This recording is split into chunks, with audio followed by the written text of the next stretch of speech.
नमस्कार दोस्तों, 1 फरवरी साल 2003 नासा का कोलंबिया स्पेस शटल धरती पर वापस लौट रहा था।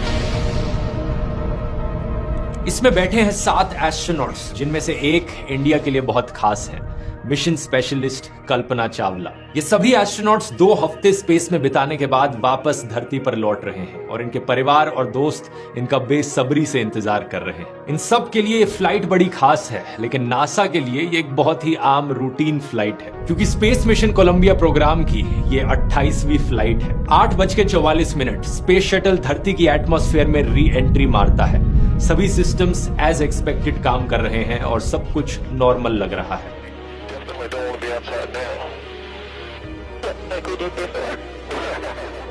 धरती पर स्पेस सेंटर में मौजूद है कैप्सूल कम्युनिकेटर कैपकॉम चार्ली होबॉक। ये वो इंसान है जो स्पेस शटल के साथ कम्युनिकेट कर रहे हैं।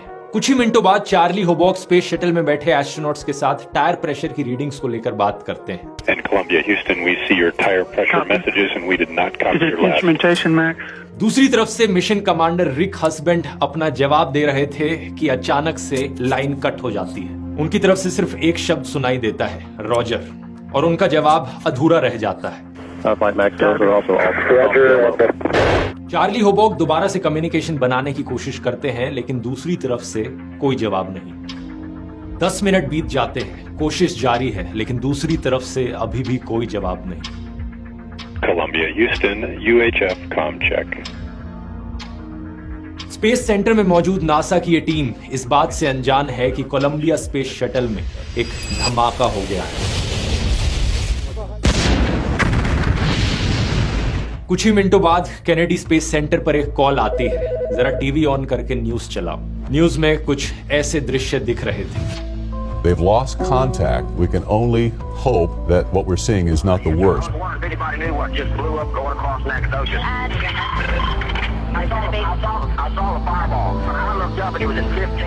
जमीन पर मौजूद कुछ लोगों ने आसमान की तरफ देखा तो उन्हें यह दिखाई दे रहा था मानो एक कॉमेट सा गिर रहा हो। चमकीली सी रोशनी ये 2 टुकड़ों में टूट जाता है और फिर और टुकड़ों में बिखरने लगता है। इस चमकीली सी रोशनी के बिखरे हुए हिस्से धरती की तरफ गिर रहे हैं। 9:12 टेक्सास स्टेट में स्पेसशिप के टुकड़े आसमान से गिरने लगते हैं। नासा को अब तक एहसास हो गया था कि यहाँ एक बेहद खतरनाक हादसा हुआ है। कुछ घंटों बाद प्रेसिडेंट जॉर्ज बुश देश को एड्रेस करते हैं। My fellow Americans, this day has brought terrible news and great sadness to our country. The Columbia is lost. There are no survivors. सातों के सातों एस्ट्रोनॉट्स मारे जाते हैं और इनमें से एक थी 40 साल की Indian born American Kalpana Chawla, एक ऐसी महिला जिनकी दास्तां पूरे देश के लिए इंस्पिरेशन बन गई। आइए जानते हैं इनकी पूरी कहानी आज के इस वीडियो में।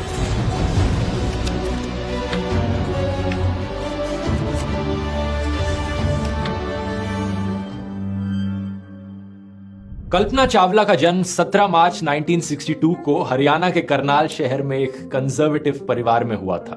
इनके पेरेंट्स बनारसी लाल चावला और संज्योति चावला पार्टीशन के दौरान पाकिस्तान से इंडिया आए थे और कल्पना इनकी चौथी और सबसे छोटी संतान थी। जब इन्होंने स्कूल जाना शुरू किया तो कोई फॉर्मली नाम नहीं दिया गया था इनको। घर पर इनको मोन्टू करके पुकारते थे। जब उसकी बड़ी बहन स्कूल लेके गई, नाम पूछा तो हमने बोला नाम तो रखा ही नहीं है। घर का नाम उसका मुंटू मुंटू ही बोलते थे सब उसको।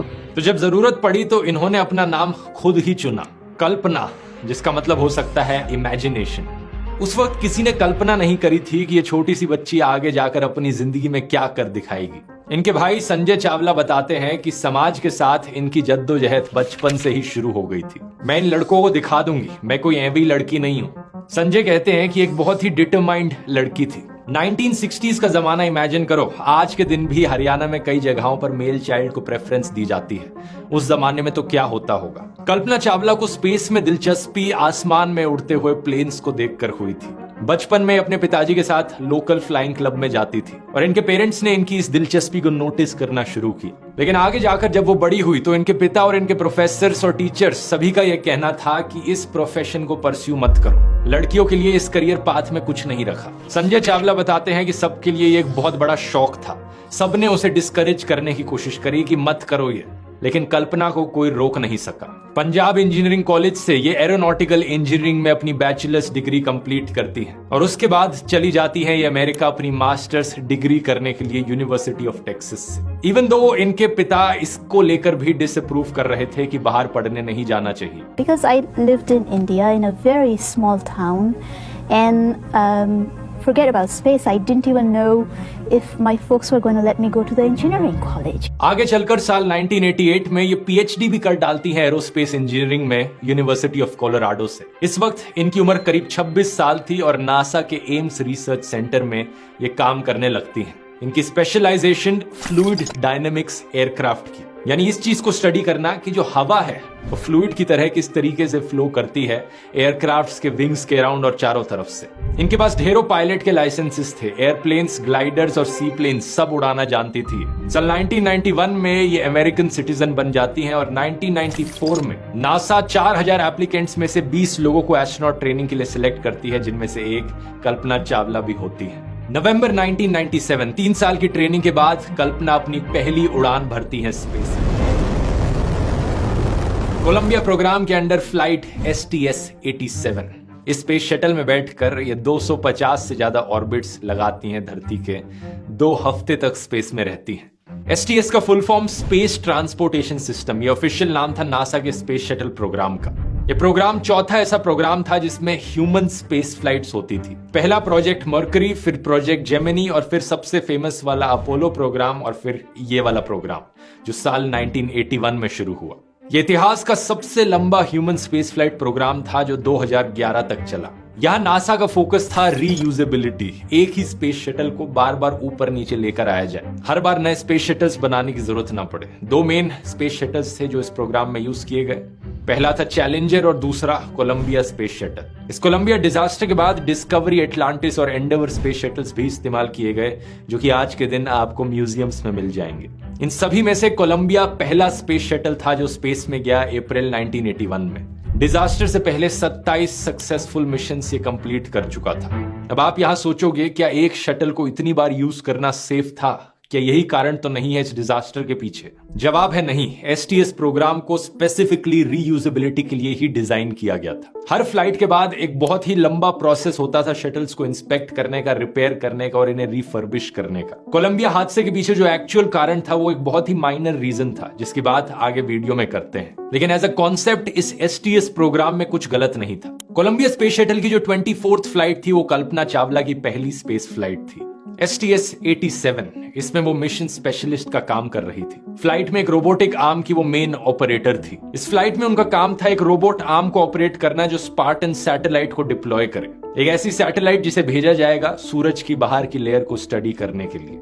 लेकिन इस मिशन के दौरान कुछ ऐसा होता है जिससे उनका कॉन्फिडेंस थोड़ा हिल सा जाता है। 1360 किलो की ये सैटेलाइट आउट ऑफ कंट्रोल चले जाती है और ये उसे रिट्रीव नहीं कर पाती। 3 दिन बाद एक स्पेस वॉक करके इस सैटेलाइट को वापस लाना पड़ता है। लेकिन बाद में नासा के साइंटिस्ट इन्हें एक्चुअली में कांग्रेचुलेट करते हैं और इनकी तारीफ करते हैं। यूनिवर्सिटी ऑफ टेक्सास की मैगजीन को बताती हैं, Casey you did a great job. बहुत बड़े सीनियर एस्ट्रोनॉट्स ने उन्हें ये कहा था। पता चलता है कि गलती उनकी नहीं थी बल्कि शटल क्रू में मौजूद किसी और की गलती थी। इस सक्सेसफुल मिशन के चलते कल्पना पहली इंडियन ओरिजिन औरत बन जाती है स्पेस में जाने वाली और पहली साउथ एशियन अमेरिकन वुमेन भी। उस वक्त के Indian prime minister Indra Kumar Gujral ने इन्हें कांग्रेचुलेट भी किया था। Yes, Mr. Gujral, I hear you loud and clear. How do you read me? Kalpana, we are proud of you, each one of us who has done such a pioneering work. Thank you, sir. Thank you very much. और कल्पना खुद कैसा feel कर रही थी पहली बार space में जाकर, उनका कुछ ऐसा कहना था। जब आप आसमान की तरफ देखते हो, तारों और गैलेक्सीज की ओर, आपको ऐसा महसूस होता है कि आप किसी छोटे से जमीन के टुकड़े के हिस्से नहीं हो, बल्कि पूरे सोलर सिस्टम, पूरे ब्रह्मांड का एक हिस्सा हो। मतलब किसी शहर, किसी देश या किसी कॉन्टिनेंट से पहले हम इंसान पूरी धरती और सौर मंडल को बिलोंग करते हैं। ये फ्लाइट 16 दिन तक चली थी और इसमें कई और साइंटिफिक एक्सपेरिमेंट्स भी करे गए, जैसे कि ये देखा गया कि माइक्रोग्रेविटी में प्लांट की रिप्रोडक्शन कैसे काम करती है। लेकिन इससे भी ज्यादा दिलचस्प वो एक्सपेरिमेंट्स थे जो इनकी दूसरी और आखिरी फ्लाइट में करे गए क्रैश से पहले। 16 जनवरी 2003 सुबह के 10:29 कोलंबिया स्पेस शटल आखिरी बार इस धरती से रवाना होता है।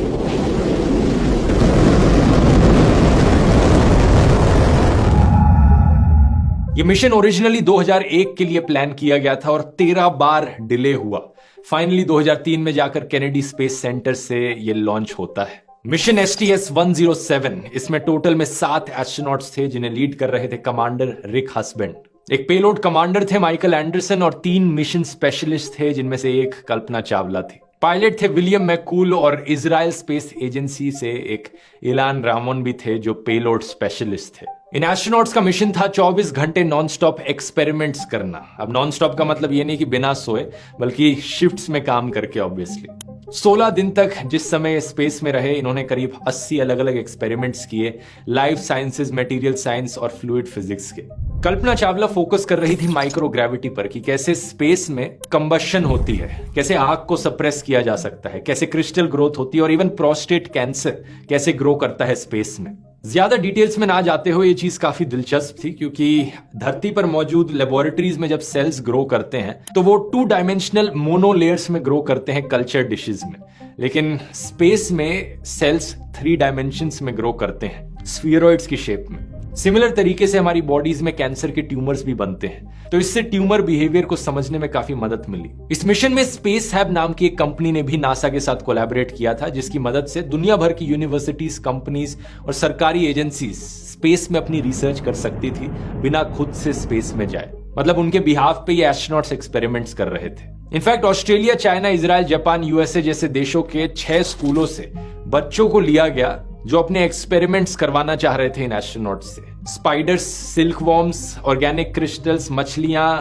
मधुमक्खियां, एंट्स, ये सब कैसे रिएक्ट करते हैं स्पेस में, बच्चे जानना चाहते थे और इसको लेकर भी एक्सपेरिमेंट्स हो रहे थे। फूलों को लेकर एक बड़ी इंटरेस्टिंग चीज पता चली इन एक्सपेरिमेंट्स में कि जो सुगंध इन फूलों की होती है धरती पर, स्पेस में उनकी स्मेल ही बदल जाती है। क्योंकि मिशन के दौरान भी कॉन्स्टेंटली सारा डेटा धरती पर ट्रांसमिट किया जा रहा था, तो अप्रोक्सीमेटली 30% जो डेटा था इन एक्सपेरिमेंट्स का उसे सेव किया गया और कलेक्ट करके ग्राउंड स्टेशंस में रखा गया। कुछ सक्सेसफुल एक्सपेरिमेंट्स के वीडियोस भी रिकॉर्ड किए गए जो बच्चों को वापस भेजे गए, जैसे कि चींटियों को लेकर और क्रिस्टल्स को लेकर। लेकिन 40 से ज्यादा एक्सपेरिमेंट्स ऐसे भी थे जिनका कोई डेटा वापस नहीं मिल पाया इस हादसे की वजह से। हालांकि एक इंटरेस्टिंग चीज यहाँ पर राउंड वॉर्म्स का एक लाइव ग्रुप था जो इस डिजास्टर को सर्वाइव कर गया सिर्फ कुछ माइनर हीट डैमेजेस के साथ, क्योंकि इन्हें एक एल्यूमिनियम के कैनिस्टर्स में रखा गया था। और हादसे के बाद जो टूटे हुए पीसेस रिकवर किए गए स्पेस शटल के, उनमें 5-6 ऐसे कैंस पाए गए जिनकी पेट्री डिशेस में ये राउंड वॉर्म्स जिंदा थे।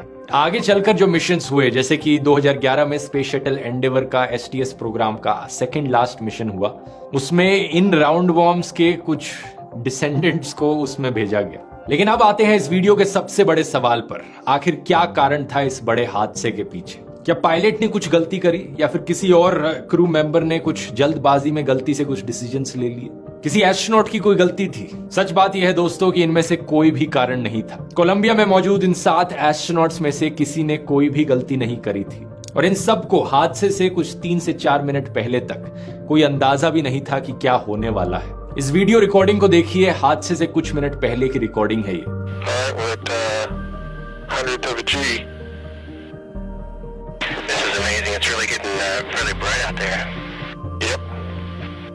Definitely don't want to be outside now.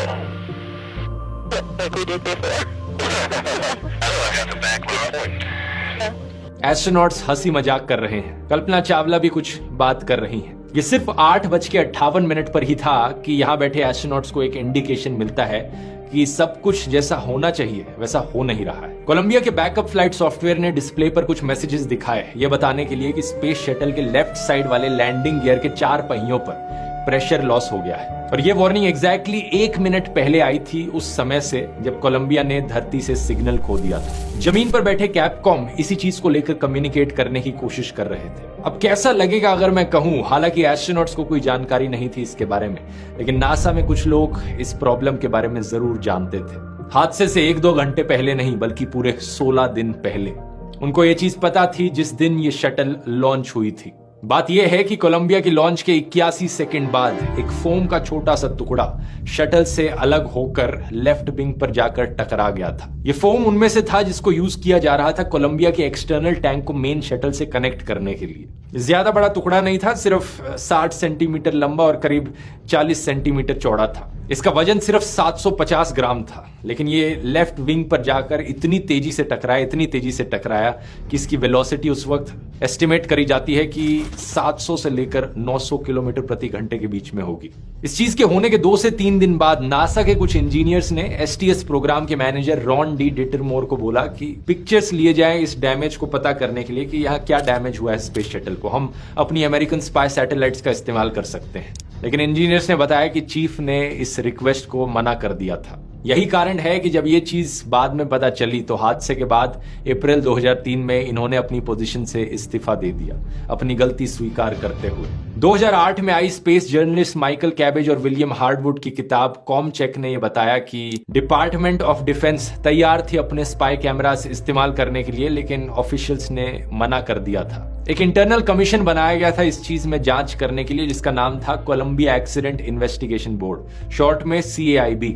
अगस्त 2003 में इस कमीशन ने अपनी एक बहुत बड़ी रिपोर्ट निकाली जिसमें डिटेल में एक्सप्लेन किया कि ये कोलंबिया डिजास्टर क्यों हुआ था और किस कारण की वजह से हुआ था। इस रिपोर्ट में एक बार फिर से मेंशन किया गया था नासा की नेग्लिजेंस को। नासा के human space flight chief William Reddy का फेलियर, इस ऑफर को ना एक्सेप्ट करना कि स्पाई सैटेलाइट्स का इस्तेमाल करके हम शटल के डैमेज को देख लें। यही कारण कि इस डैमेज को जांचा नहीं जाता और अगले 15 दिन तक ये मिशन एज पर प्लान चलता है, अंटिल 1 फरवरी जब मिशन खत्म होने के बाद स्पेस शटल को धरती पर वापस लौटना था। स्पेस शटल के लेफ्ट विंग पर ये जो डैमेज हुआ था, इसकी वजह से एक छोटा सा होल आ गया था और धरती के एटमॉस्फेयर में नीचे आते हुए ये डैमेज और बड़ा होता गया। एक छोटे से होल की वजह से हवा लीक करने लगी और आमतौर पर एक थर्मल प्रोटेक्शन सिस्टम होता है जो स्पेस शटल के अंदर टेम्परेचर मेंटेन करता है, लेकिन हवा की वजह से ये होल और बड़ा होता गया और देखते ही देखते एक सूटकेस जितना बड़ा इंसुलेशन का पीस टूट चुका था। कोलंबिया का एक बहुत बड़ा हिस्सा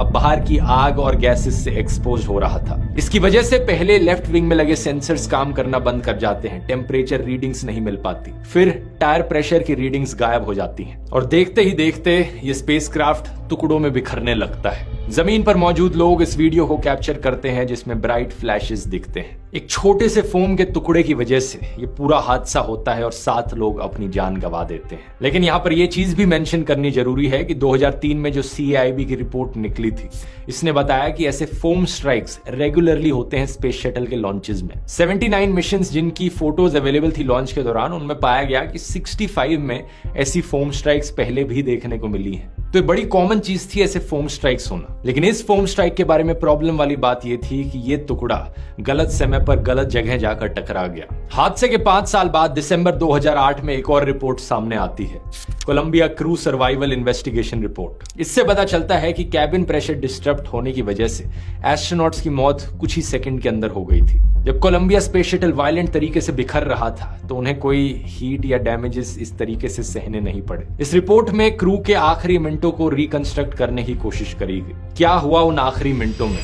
चारों तरफ वार्निंग साइंस और अलर्ट्स बज रहे थे, टायर प्रेशर की प्रॉब्लम, लैंडिंग गियर की प्रॉब्लम। इस रिपोर्ट में यह भी लिखा गया कि अगर कैबिन में बेहतर इक्विपमेंट मौजूद होती तब भी एस्ट्रोनॉट्स की जान नहीं बचाई जा सकती थी। The breakup of the crew module and the crew's subsequent exposure to hypersonic entry conditions was not survivable by any currently existing capability. इस हादसे के बाद नासा ने स्पेस शटल प्रोग्राम को 2.5 साल के लिए रोक दिया और सबसे इंपॉर्टेंट चीज, फोम रैम का जो डिजाइन था वो भी बदला गया। अब इस तरीके से डिजाइन बदल के किया गया कि इस तरीके से हादसा दोबारा ना हो सके और थैंकफुली आज के दिन 20 साल बाद भी ऐसा कोई हादसा दोबारा नहीं हुआ है। आगे स्पेस शटल प्रोग्राम को तब तक कंटिन्यू रखा गया जब तक इंटरनेशनल स्पेस स्टेशन बनकर तैयार नहीं हो गया। जुलाई 2011 में जब इसे फाइनली खत्म किया जाता है तब तक 135 मिशंस इस प्रोग्राम में किए जाते हैं और ये 30 साल पूरे कर लेता है। इन 30 सालों में टोटल में 14 एस्ट्रोनॉट्स अपनी जान गंवाते हैं अनफॉर्चुनेट एक्सीडेंट्स में और इसी में से एक कल्पना चावला।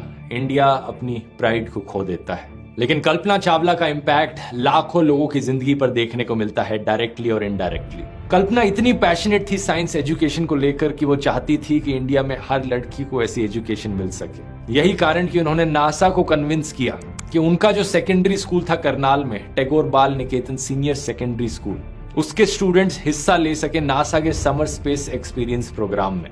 1998 के बाद से हर साल ये स्कूल 2 लड़कियों को अमेरिका भेजता था, ह्यूस्टन में, for the foundation for international space education United space school.